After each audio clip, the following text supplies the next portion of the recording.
you would, please stand. All right, here we go. It's Ruston Rotary. Rotary of Ruston. Good morning. Afternoon. Good afternoon. Hey, Andy, we're being recorded, so you might want to use the microphone. Can you hear me now? Yes. Glad to have everybody here today. Good crowd.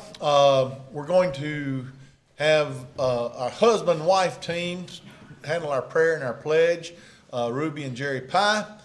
And then we're going to sing in honor of our Honorable Chris Turner. We're going to sing our state song, You Are My Sunshine. We're going to sing the chorus, then the verse, then the chorus. Okay? So we're going to sing the whole thing.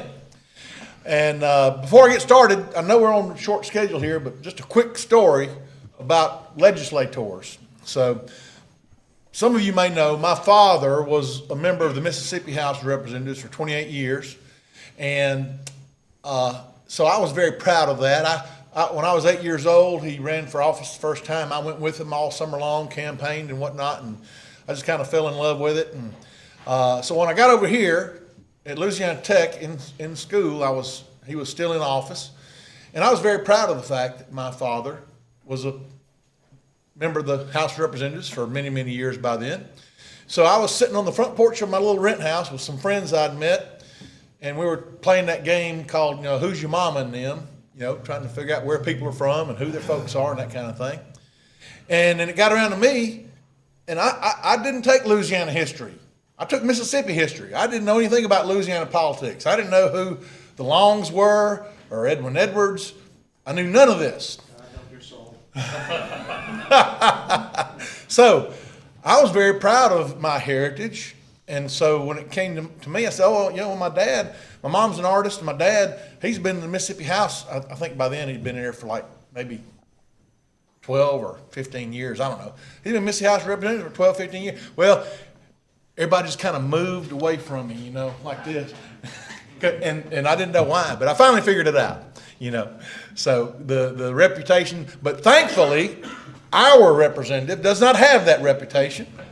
And we're so glad that he's here today. So, all right, Mr. and Ms. Pye. Dear Heavenly Father, thank you for this group that is here today. Give us your guidance in everything that we do, and help us to follow more closely after thee. Bless this food for the nourishment of our bodies. In Jesus' name I pray. Amen. Salute. Pledge allegiance to the flag of the United States of America and to the republic for which it stands, one nation under God, indivisible, with liberty and justice for all. All right. You are my sunshine. A chorus, a verse, and then the chorus. Ready? You are my sunshine, my only sunshine. You make me happy when the skies are gray. I'll never know, dear, how much I love you. Please don't take my sunshine away. The other night, dear, as I lay sleeping, I dreamt I held you in my arms. But when I woke, dear, I was mistaken. So I hung my head and cried. You are my sunshine, my only sunshine. You make me happy when the skies are gray. You'll never know, dear, how much I love you. Please don't take my sunshine away. All right. I've been in Louisiana so long, I don't even remember what the Mississippi State song is. So. Thank you, Andy. You may be seated.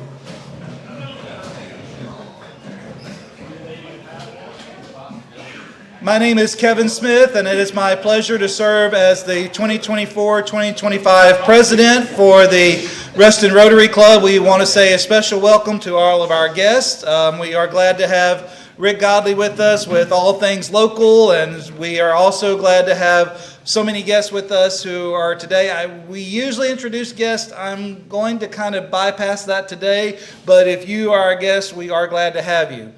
Speaking of guests, we have some very special guests with us to draw the side-by-side name. We have partnered with the Carl Malone Motorsports Group to provide this. We appreciate their help, their interest in our community, and what this is one of our major fundraisers for the year. It helps fund all of our Rotary projects. We're in the midst of giving dictionaries to third graders. Last week we delivered coats for kids. We have also worked out at med camps this past Saturday. So all of those things that we do, the scholarships that we provide, those are provided for by these fundraisers. So Joel and some of your group from Carl Malone, if y'all would come forward and introduce yourselves and tell us who you are, and then we'll spin the drum and pick a winner. So we're glad to have y'all with us.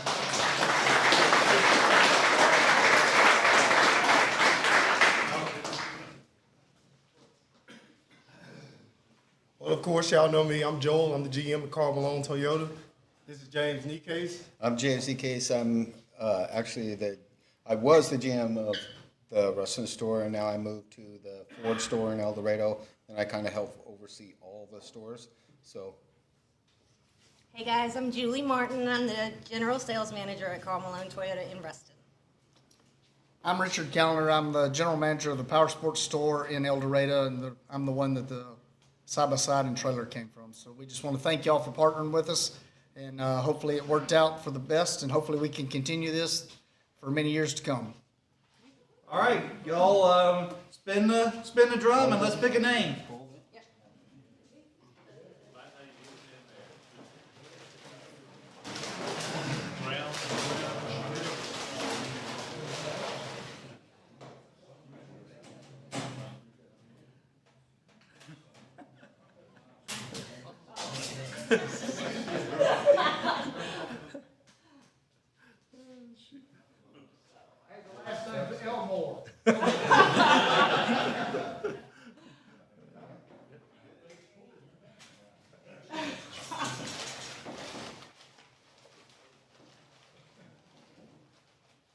All right, when you get one, come to the microphone so everybody can hear. our very own Richard Callender. No, I'm just joking. It looks like it's Timothy Parker. Timothy Parker. All right. Congratulations to Timothy Parker. Sir. Thank you, guys. Sure. Sir. Okay. So there you have it, Timothy Parker, the winner They would of the take some pictures side-by-side. of you, please, if y'all will you stand in front of the Rotary sign.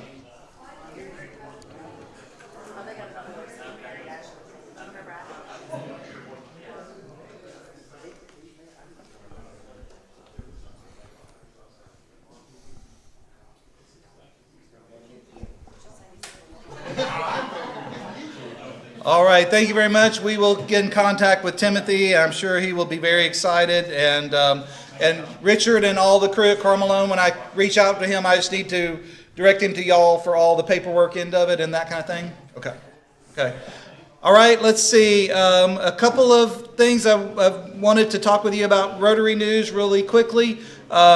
We have provided coats, and so that has been done, so we're grateful for that. We are grateful for those who helped with the out at med camps in Camp Alabama on Saturday. So it was kind of a warm day, but it was a good day. And our next project that is going on this week is dictionaries for third graders, that we will take dictionaries to Ruston Elementary tomorrow, and then Shudron Elementary, Simsboro Elementary, and Dubach on the 4th of November. If you would like to help with that, see Roy Hennigan and talk with him. I'm sure that he would be glad to help you know more about that as well. So we are also, speaking of guests, forgot to introduce our district governor, Rich Brontoli, who is with us, and district governor nominee. What's your official name, title, Charlotta? Okay, District Governor nominee Charlotta, who are with us today, so we're grateful to have them with us as well. One of the things I do want to remind you is, do you remember what last Thursday was?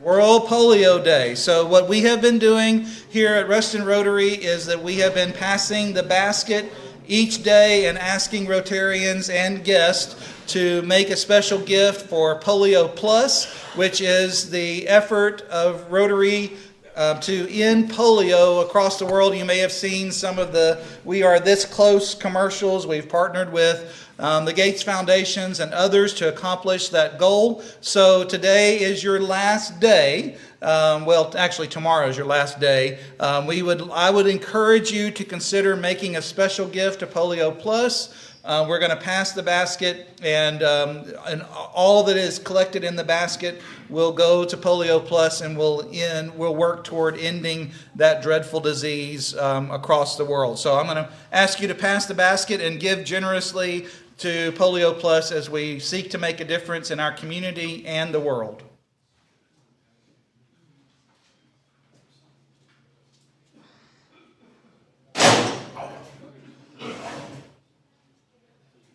Let's see. The last thing I have, one of my favorite things about serving as president of the Rotary Club is I get these little packages in the mail from Rotary about Rotary members who have done great things.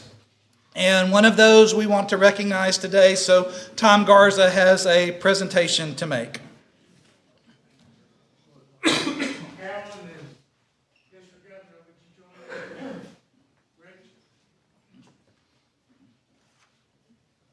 It's my pleasure today to recognize an individual who is really epitomizes service in our club. She hit the ground running when she joined our club, and that's Linda Wallace. And when I think about Linda, I think about the service that we all do, but especially Linda, who's so dedicated to us with the food every week, helping with jambalaya, helping with the scholarships, a coach. You see her everywhere. And so I've asked the district governor to be up here with me. I'm going to have Carolyn pin this on because she's kind of delicate and won't hurt her. Linda, if you would. Rick, would you please get in here and y'all present that to Carolyn?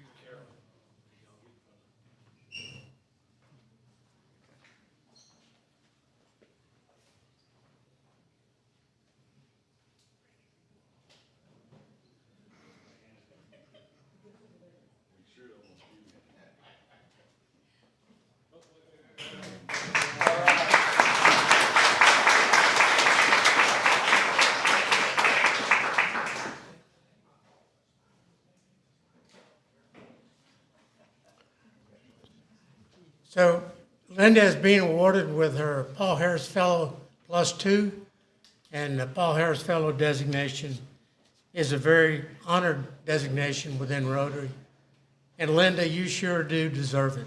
Help me to thank her again.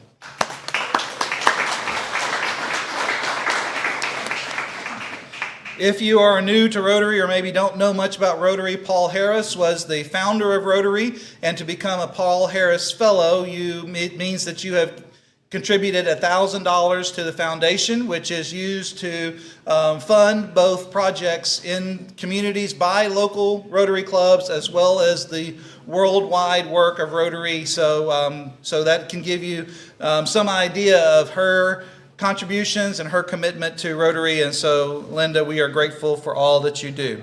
Speaking of the foundation, next month is Foundation Month in November. Our own Pamela Stewart is going to be our speaker to kick off Foundation Month. And what I would like to encourage Rotarians to do is I would encourage every Rotarian to make a gift to the foundation. That just a one-time gift, just something to do. Maybe it's, instead of going out, maybe spend that money to give to the foundation. As we begin Foundation Month next week, I want you to begin thinking about what am I being called to give and to contribute to the foundation and what difference it might make for our club and across the world. So, if you want more information about the foundation, see Tom Garza, who's our foundation chair, or see me. I'd be glad to talk with you about those things. I'm sure that Rich and Charlotta would as well if you would like to talk with them. All right. Anything else? All right. We are so grateful today to have Chris Turner as our speaker. So, Jerry, would you come and introduce Chris?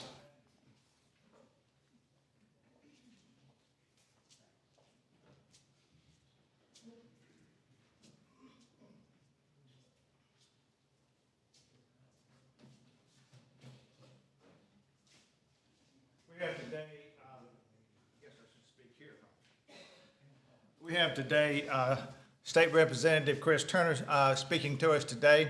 He represents Lincoln and Union Parish, and he was first elected in 2019 and was reelected in 2023.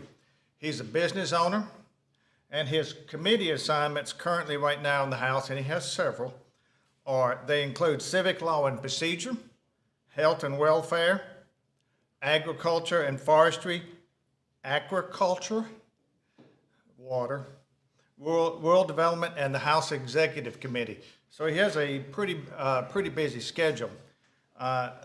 He and his wife, Nancy, have 4 children. Assisting Chris today are 2 distinguished guests, Jim Henderson, president of Louisiana Tech, and Cammie Grisham. So, Mr. Chris, you have the floor.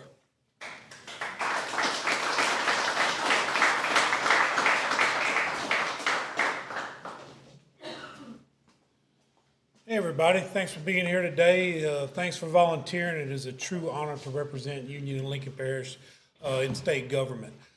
Dr. Henderson needs to leave in a little bit. I want to talk about a bill which turned into Act 751 when the governor signed it, which had to do with taking care of our college campuses. We do not realize when students go on tours of campuses and they see buildings they can't walk through, mold on the walls, leaky roofs, or the air conditioner not working, how important it is to retain students here in the state. So I'm going to let Dr. Henderson talk real quick, and I'm going to follow up behind him on what this bill actually does for the state. Thank you, Representative Turner. And folks, it's great to be with you again. It's been several months since I've seen you. I will tell you that the bill that Representative Turner is talking about might be the most consequential piece of legislation for higher education in at least 30 years. And it took a vision to solve a problem that has accumulated in at least that much time, and that's a problem around deferred maintenance. Now, any of you that are in business that have facilities, you know that you have to invest a certain amount of your proceeds into keeping those facilities up. And in higher education, because of the scarcity environment in which it existed for years, would defer maintenance, roofs, air conditioners, ADA accommodations, all of the things that go into keeping these facilities up. These are state facilities, and the state invested X amount, but that was especially during periods of scarcity. So what Chris has done is filed a bill that allows the state to solve the vast majority of the deferred maintenance issue. For Louisiana Tech, it means $60 million in facility upgrades over the next decade. Think about Lomax Hall. Lomax Hall on South Campus, heart of our forestry department. It's got these beautiful beaded board ceilings, but it's got a roof that has to be replaced. When it starts to rain, Josh Adams goes and gets his buckets and puts it down the hallway. It's about a $600,000 roof replacement. It's going to be able to be done starting in April, depending on the state of Louisiana's bureaucratic process. The plans are ready, the building's ready, the money's ready. Got to satisfy the bureaucrats. We're going to do the HVAC system in Hale Hall. We've got roofs throughout the campus that have to be repaired. We have parking lots that have to be repaired. We have so many of these things that catch up, that accumulate. Now, we're doing a lot of work preventing deferred maintenance from becoming an issue by taking care of buildings now. And there's things that you can do to prevent them, and prevention is a whole lot less expensive than fixing the problem afterwards. But you got a backlog, and at Tech, that backlog is about $85 million. Because of this legislation, we're going to be able to create facilities that students want to learn in, that you want to visit, that you want to come back and be a part of, and I couldn't thank him enough for that piece of legislation, Chris. Yes, sir.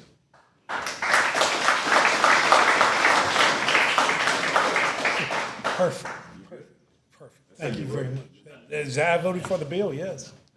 I look forward to being with you when we can be more time. It's Kami Geisman. Kami is our Vice President of External Affairs. She came up from Baton Rouge and is helping with our legislative affairs and do a lot of things in Washington. She just had a group of legislative aides. I'm sorry to steal your thunder, but legislative aides from Washington in to do a tour of our research facilities because we've got supposedly more influence in Washington than we've ever had. And we want to make sure that that influence comes home to support the work that we're doing to support you. So thank you. Thank you, buddy. Appreciate you. Thank y'all. So it's easy being the legislator that represents Louisiana Tech. It is truly one of the most represented, and I hate saying this in front of Jim, his head's going to get bigger. It's truly one of the most respected colleges we have in the state. So instead of talk about policy like Jay Morris and I did last time I was here, I wanted to talk to you about how bills come about. And this is a perfect example. Session had already started. I finished up my first day. I was driving home. I left Baton Rouge about 5:30 to go to my pharmacy in Oak Grove to work that Friday. 6 o'clock, I call Dr. Sullivan, who is over the LCTCS system. We talk about 30 minutes. I ask him, what is your biggest need? And he said, we need to fix this, this, and this. 30 minutes, he's wearing me out over deferred maintenance projects, buildings they cannot use. I text Rick Gallo about 6:30. I said, hey, can you talk? He calls me right back. So everybody knows Rick is president of the UL system, right? So, and Rick is really good at wearing you out. You don't even know he's wearing you out, right? I got off the phone with him saying, did he just wear me out for 30 minutes too? But I asked him, what are your biggest needs? And it was deferred maintenance. So after he gets through going over his list, I asked him a question. I also asked Dr. Sullivan this question. I said, do you know what you need today? They said yes. Both of them said yes. So I text the speaker, Philip DeVilliers, and I said, can you talk? This was 7 o'clock in the morning. I remember I was just across the river from Natchez heading up to Oak Grove. And we talked 30 minutes. And by the end of that, he said, you do the framework. You understand the framework. I said, I'm not worried about doing the framework. Where's the money coming from? Louisiana is so bad that we try to cover ourselves, or we have this great idea, we dedicate funds to it, right? Does anybody want to know the dollar amount we have in different accounts across the state? It's a lot. Does anybody know how far we're backwards on roads right now? Over $18 billion, right? Guess how much money we have in different accounts across the state that's not necessarily being used? $18 billion. So when we sit there and we talk about dedicating funds, dedicating revenues for this, we kind of handcuff ourselves. It's a great idea at the time, but this is why we're in some of the predicament we're in now. And that's where part of the money's coming from for the deferred maintenance. But that's how this bill came out a week and a half into session, the day before the deadline to file my extra 5 bills. And that's how this bill came about. What does this bill mean to I-20? So we have ULM, right? We have Delta, the community college campuses. We have Tech, we have Grambling, and we have Shreveport, right? Just LSU alone in deferred maintenance is $1 billion. And we have stories of legislative kids going down there, parents who are in the legislature, go on a tour, say they do not want to go to LSU because of mold on the wall and the way the campus looks. And that's our flagship. There is a little bit over $600 million on the main campus of LSU, and the LSU A, and some other campuses. Just in the medical, which is the Shreveport and Baton Rouge areas, there's $356 million worth of deferred maintenance. So if you take ULM, which is about 47, Tech is about 60, and Grambling is about 76 million. Can you imagine how much work and how long this will take to do? It's amazing we've let this get so far behind. So it's been about 25 years since we put a dollar amount toward this, and there was only one no vote between the House chamber and the Senate on this bill when it came through at the time. And then when it came back to the House, after it was changed up in the Senate, it got every vote because the person voted against it thought we were borrowing money. We're not borrowing money to do this. We're trying to, and this bill will take 2 extra bills this session. One of the bills, and please interrupt me if I'm saying something you don't understand, raise your hand and I'll try to explain it better. Does anybody remember the tobacco settlement that happened a little bit over 20 years ago, right? Does anybody know what we use that money for now? don't. So we took the tobacco settlement, which was about about 160, 150 million dollars a year of revenue for the state. We took that and we bonded out about $1 billion. And does anybody remember us setting up this savings account to fund TOPS? That's what the tobacco settlement. So guess what we did to the tobacco settlement? We didn't sunset it when that bond was paid off in 20 years.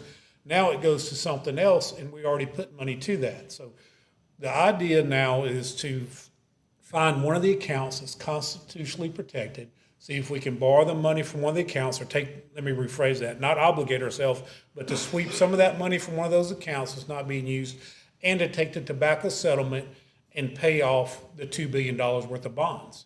So we have that much work. Does anybody have any idea how long it will take to do all this work on the campuses? $2 billion worth of different projects. They're saying 7 to 10 years. So if you take that money and spread it out with the tobacco settlement, that will almost take care of most of the funds over 10 years, and you can sunset it in 12 or 13 years for anything unexpected. So far this time, joint budget, I was there last Friday, and there were 2 roof incidents that just got approved that weren't on the list before, that were damaged, need to be replaced, or something happened, and those 2 items got added to the list of, I think it was about 120 different projects that took up the first $97 million we put toward the deferred maintenance bill. So part of any questions so far? Are y'all following me? Okay. So far, we used the excess money we had left over from last year's budget, and we funded roads, and we talked about that earlier, and we funded OJJ, and then I'm forgetting the other one, but we put almost $97 million total toward deferred maintenance. So that's a big push, taking pride in 70% of the state-owned square footage. And that is how that bill came about, by me simply getting worn out by 2 presidents of a system and then calling the speaker and he's saying, let's run with this bill. Before that, we were all going up for our own needs, saying, hey, Louisiana Tech, I need this. Representative Young was like, I need this. Representative Eccles was like, I need this for ULM. And we never took an approach of 144 legislators jumping on board and fixing it. So I was just lucky enough to be able to carry the bill, but it took 144 votes to show how important this is to the state of Louisiana and to keep our kids here. So it was a pretty cool piece of legislation. Any questions? Oh, I didn't explain it that well. Yes, sir. We're not giving anything to LSU law. I cut them out of the bill. Joking. Oh, man. Oh. I thought you were teaching a little bit of LSU. I do occasionally. Okay. But the money that you are saying that's in the accounts, you mentioned constitutional protection, so that's like teachers' retirement? No, sir. Oh, okay. Tell me what that money is. So the money in the accounts there's different accounts across the board, and I'll tell you the ones we're looking at. I can't tell you exactly which one, but of the $2 billion, if we can take all the tobacco settlement, that's $1.4 million over the next 10 years to start on it.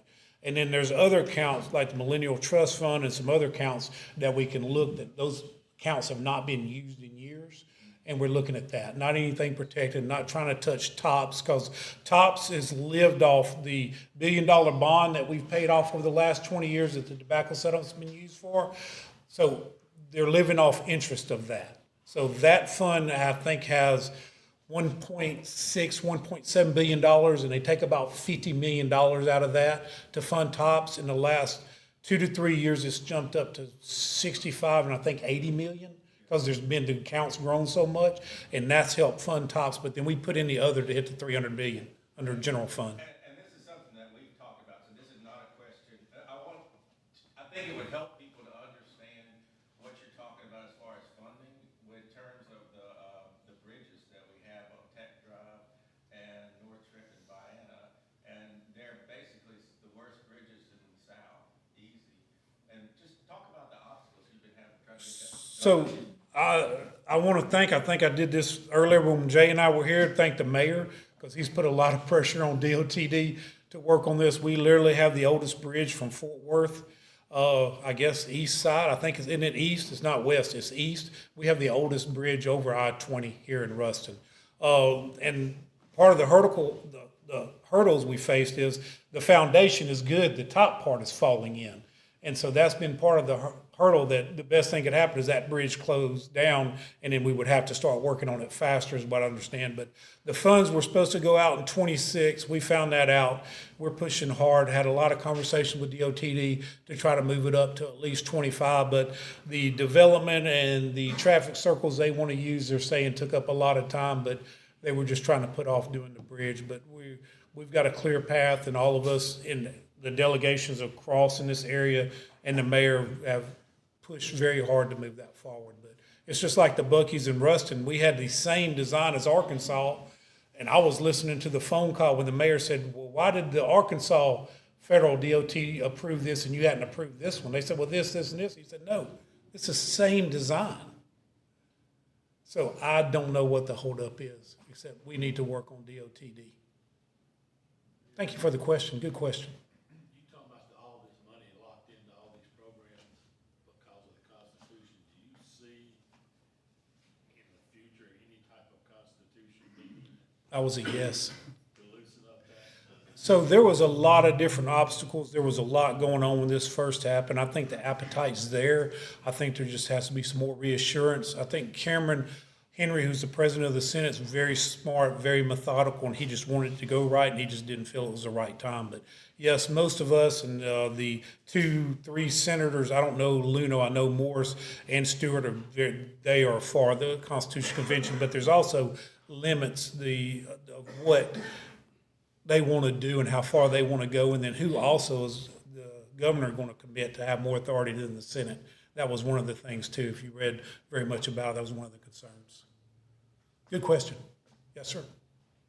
Chris, you're on the water committee. Is that drinking water or wastewater or both? Agriculture Committee.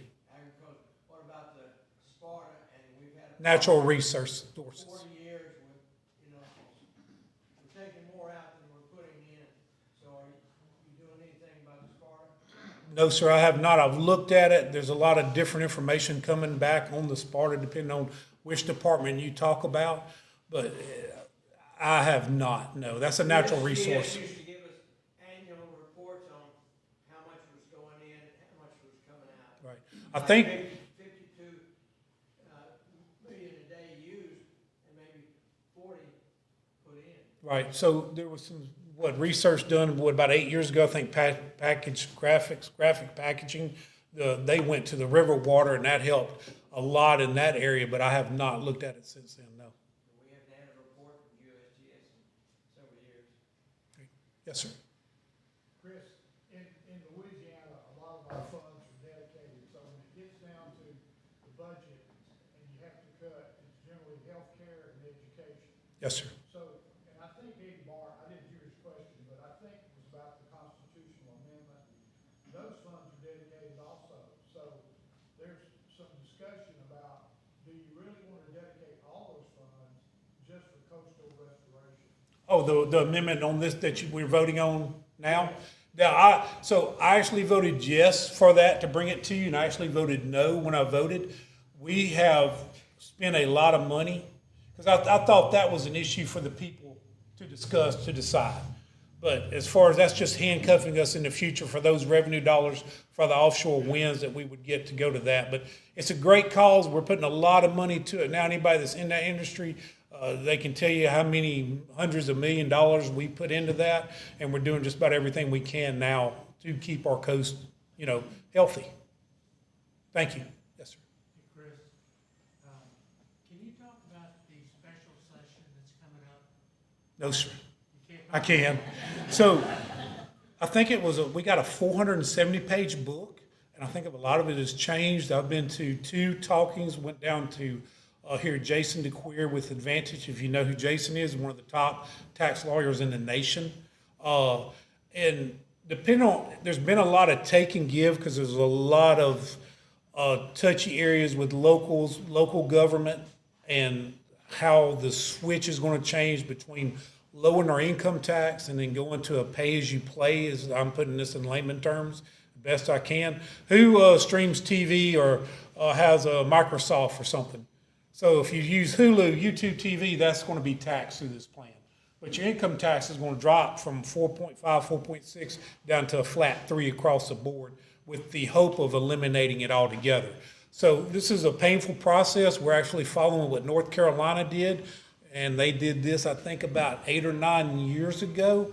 And you saw what happened in North Carolina 5 years ago, where all the industry started moving there, and it was one of the most popular places to move because it was a simpler, easier tax plan, and the industry knew where the government is. Us, Louisiana, I mean, we sit there and it's like every time there's an administration change or the wind blows a different way, we change up what we do. So this is something to set us in a more secure area, tell businesses we're open for business and we're here. But there's going to be this is going to be a tough special. When we go in Wednesday, we're supposed to get out the 24th. This is going to be tough because there's going to be a lot of local issues that's going to be touched. And just like, if you know me, you know I own a pharmacy, right? Why would you pay tax on your prescriptions? Who are you taxing? I mean, you're taxing somebody that's, number one, they're probably sick, they're on medication. Does anybody know the average cost of a brand drug right now? $500. So depending on which parish you in, that's how much it is, and that's one of the amendments that he has now for that. I don't think you should tax something like medicine. And then that goes pretty far out. It's estimated between a 200 to 400 million bite for the locals, but with the extra sales tax they're supposed to pick up, that's supposed to pick up around 700 to 800 million, depending on what stays and what goes. But I have not seen a final copy of the bills. There's drafts, but there's still a lot of negotiation going on, especially with, if you're in local government, what the inventory tax means to you and how the state refunds that inventory tax, so it's a wash where the locals get the money, but the state pays for it. That's one of the things that we have to figure out and fix. Thank you. That is literally, I think I'm still at 18,000 feet on this and how detailed these bills are, but it's basically take away your income tax, pay as you play, and give businesses something to come in and say, hey, this is our tax structure, this is where we're going to be. Right now we are 42nd. This should move us to 8 or 9 as far as a tax policy institute.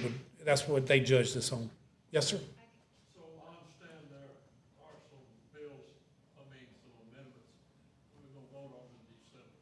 Could you kind of? I don't have them with me. I'm sorry. I can get with you and tell you what they are. I just don't have them with me. We had 1,300 bills this time. I just don't remember all the constitutional amendments. I'll get that information. I'll get it to you. Or anybody in the room, literally, Chris Turner, Ruston, email me and I'll get that information to you. I'll get you a non-biased report from PAR to explain the amendments, or I'll talk to you and tell you what the intent was when we passed them. I guess this is related to the tax question, but about the historic tax credits, like with our community, that makes a huge It's difference huge. in our town. So here I go. Here, I'm just have fun with you. I'm sorry. That is probably one of the reasons a lot of buildings here in Ruston and buildings in certain towns are getting redone, even like hotels, bed and breakfasts, Airbnb. The problem is we spent $136 million last year on tax credits for that. Texas spent 30, Mississippi spent 6. So we're not trying to do away with it. We're trying to reel it in a little bit and then let the Louisiana Economic Department kind of take that over and still put money to it, but revamp the way it's being used now. So there's not an appetite for us to totally get away with it because I understand what it means to towns like this and Minden, Monroe. I think Monroe's got a hotel going up too right now. It means a lot to keep our downtowns. We are lucky living in Ruston and having the downtown we have, and that's one of the historical tax credits are key to that in some of the towns. Donaldsonville, they just redid a beautiful building down there that they're proud of, and you talk to any of the Main Street people, and Amy Stegall has all this information to show you what they've done and worked with. Pretty awesome program. So the appetite for me is not to get rid of it, but to reel it in a little bit. That's the culture of our state. I agree, 100%. I don't think the idea is to totally get away with it. I think it's to pull it in is what I'm hearing from the governor's office, because I asked that question, and move it over to LED. But there's nothing showing that right now, so it's a little heartburn. It's a lot of heartburn, not a little. I have heartburn with it too. Anybody else? No, I'm not that good. I know better than that. Yes, sir? I got another question. A rating came out on you and all the other legislators. You were put in a category 75%. How do you look at that? Which one? In the voting, your voting record was, I think, 75%. No, I'm sorry, which group? There's some of my score 0 on. I saw that yesterday, but the Democrats scored really high on that one. Lobby. So Lobby is big business. I have a great relationship with Will Green, but there were a few things I just voted against on that. I think it was 3 bills. So they are a big business. I'm a small business guy. I just saw different ways. One of them was the insurance deal, to where I was following our insurance commissioner, Tim Templeton. That was one of the bills. I think that was 2 of the bills out of the 3. Thanks, that's a good question. Thank you. Anybody else? I didn't finish early, did I? Sure. About prescription drugs. How do you get the cost down on it?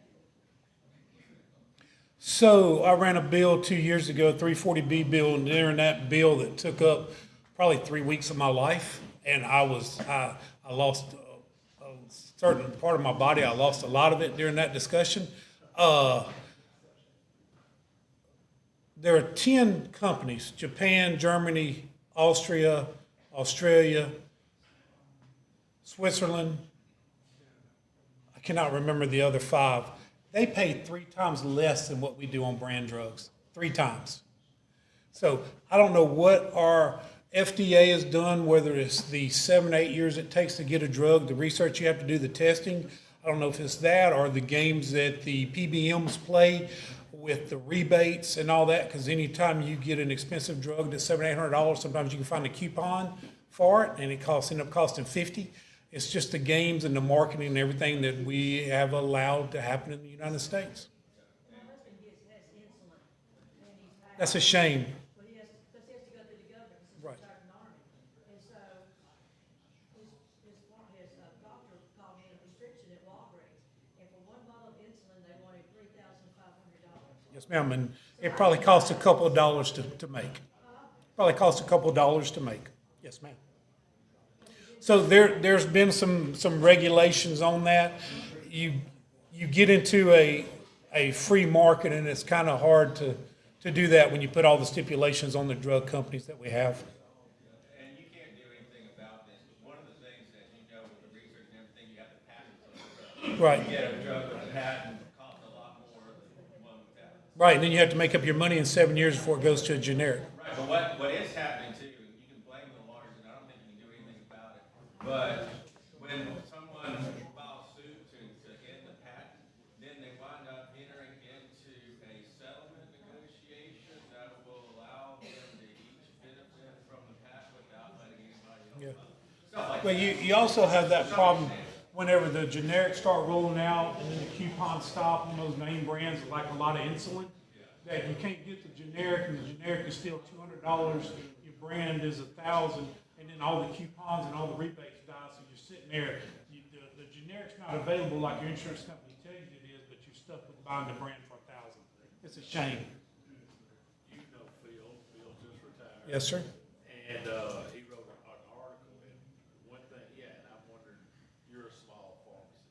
He said one of the big things is they don't want to deal with you, the insurance company. No, sir. They want Walgreens where they can write one big check instead of you and Phil and Yes, sir. that. They're steering, and that's illegal. Yeah. Yeah. No, we don't want to talk about that. Big pharmacies where you are. We have a Walmart. Yes, sir, but it's a shame. You'll see the PBMs and the big chains right now are trying to get, who takes a brand name prescription right now? Who wants to wait on somebody to do it through mail order? So if you want to do mail order, that's fine, but what about the day you need your drug?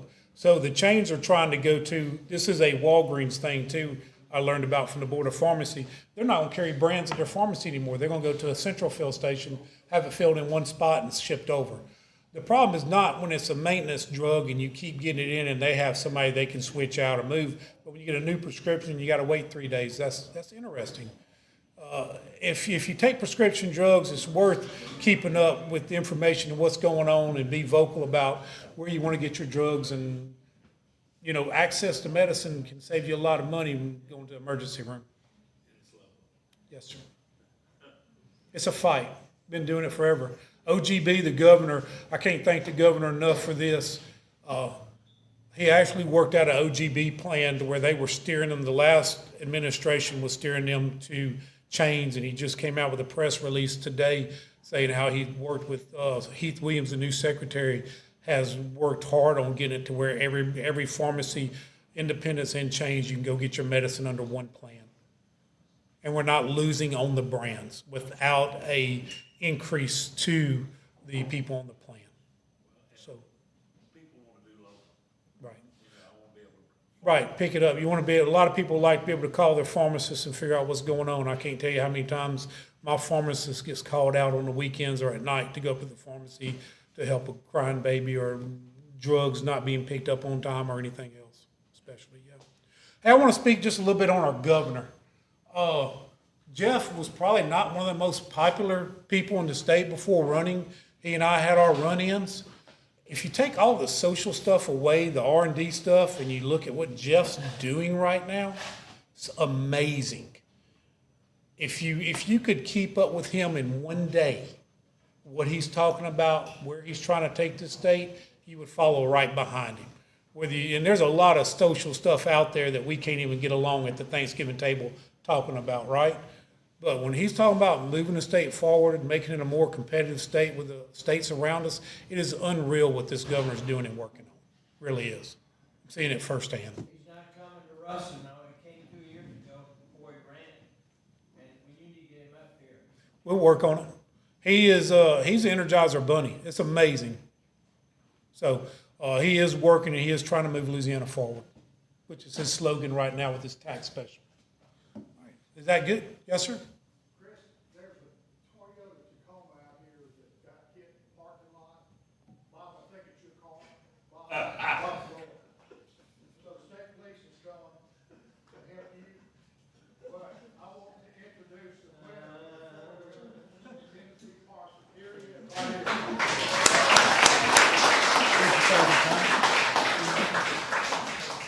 Thank you, Chris, and we are glad that Trooper Parker is the winner of our side-by-side. We appreciate your service.